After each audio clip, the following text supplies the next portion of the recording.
Over the years that I had this hobby, I was constantly trying to find the thing that would make my photography better. At the beginning, it was the rule of thirds and other compositional tricks. Then, after buying my first f1.8 prime, it was the shallow depth of field. And then other tips or tricks. Every time I discovered one of these things, I thought I found the thing that would make my photos better. These rules, tips and tricks did give me some nice photos, but they weren't great photos. Technically, they were great.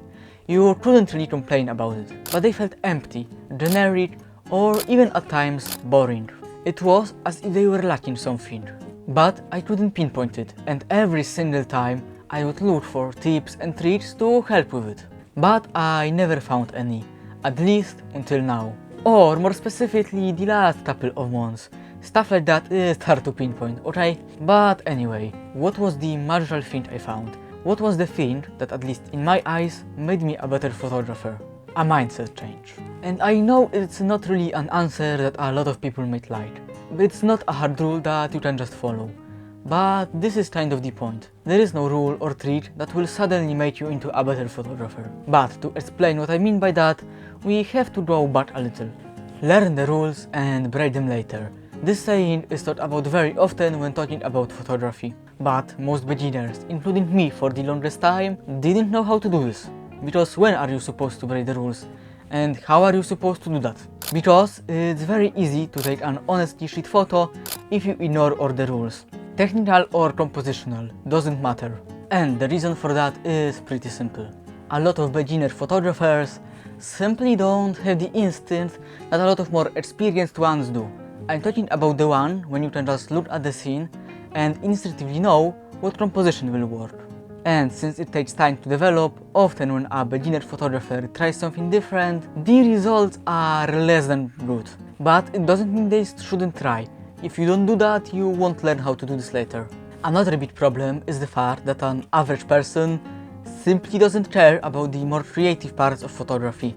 And the reason why this is such a problem is because for a lot of photographers, especially the beginner ones, their family members are the only people that will comment anything about their photos. And unless they are the creative type themselves, they might simply say that photos like this are perfect. And I am not talking from God knows where. Every single time when I show them a black and white photo, I get asked why I made a photo for someone's funeral. Luckily, it stopped recently, but the point still stands. The average person doesn't care about the creative parts of your photo, the lighting, the story and stuff like that. They just want to see a photo that is nice to look at, which is not a bad thing. But if you show them these photos, I'm like 90% sure that they will say that the first one is better. And like, tastes are different, however, at least for me, the second photo is definitely better.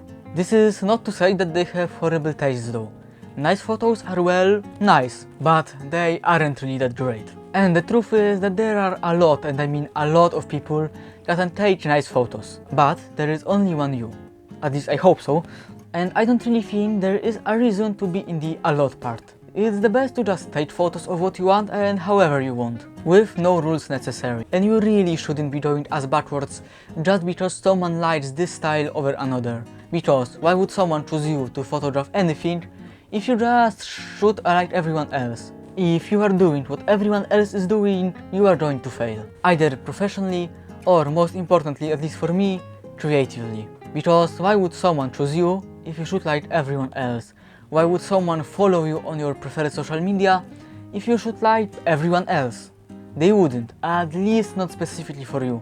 And if we are talking about going professional, the only thing that I will say is people are more likely to pay for less generic photos. It's the same thing that a lot of expensive clothes and furniture use. People will pay more for something that resonates with them. And in creative business of any kind, it's an important thing to remember.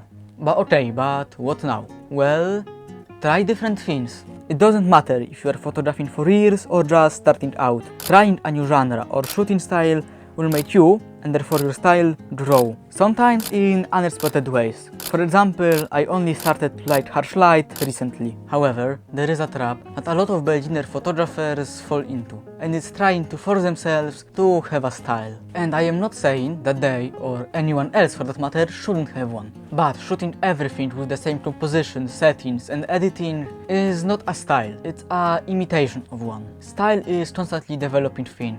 It develops over years and years of photography. Like, I still don't have a strong and consistent style, but after over 5 years now of photography, I'm starting to develop one. And this is in the end the most important thing to get good photos: constant growth. And it's pretty easy if you are a hobbyist, because you don't have to please anyone with your photos but yourself. And also, please don't make everything look the same. I talked about this in this video, but to put it simply, what works for street might not work for macro. But it's time to answer what the mindset change was. And it's pretty simple. I understood two very important things. And the first one was the fact that I stopped caring what others think about my photography. So luckily I am not a professional photographer, and neither are you probably. So we don't really need to care about what other people have to say about our photos. And when I say other people, I mean some random people online and people that have genuinely nothing to add to the discussion. It's more complex, but a random person on the internet isn't really someone you should listen to. If it's a fellow hobbyist or a pro photographer with years and years of experience, then yeah. But if it's just some random telling you that your photos are shit, you probably shouldn't listen to them. The similar rule is kind of about your family, but it does depend on what the photos are.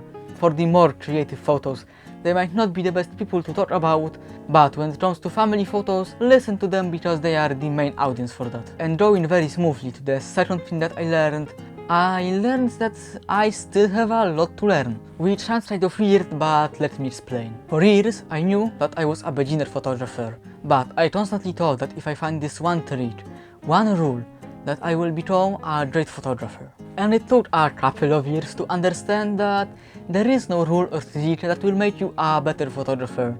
Only practice, through which you grow and become better. YouTube videos with tips and tricks to become a pro photographer, which by the way, it means nothing since a professional photographer is just someone who gets paid for it. Anyway, where was I? Alright, YouTube videos. I would personally recommend to treat them as entertainment or some simple inspiration, because rules and creativity don't mix together very well. They lead to mostly boring images. And also, an important thing to remember, rules don't define us. Yes, we may sometimes find the rule of thirds, for example, in our compositions, but it's not a problem. The problem is when we shoot, for example, with this aforementioned rule of thirds in mind. But as long as we are the one deciding how the photo looks and not some rules, it's okay. So this is kind of all I wanted to say about this rather complex topic. So if you liked the video, please consider subscribing and liking the video. It helps a lot. Bye!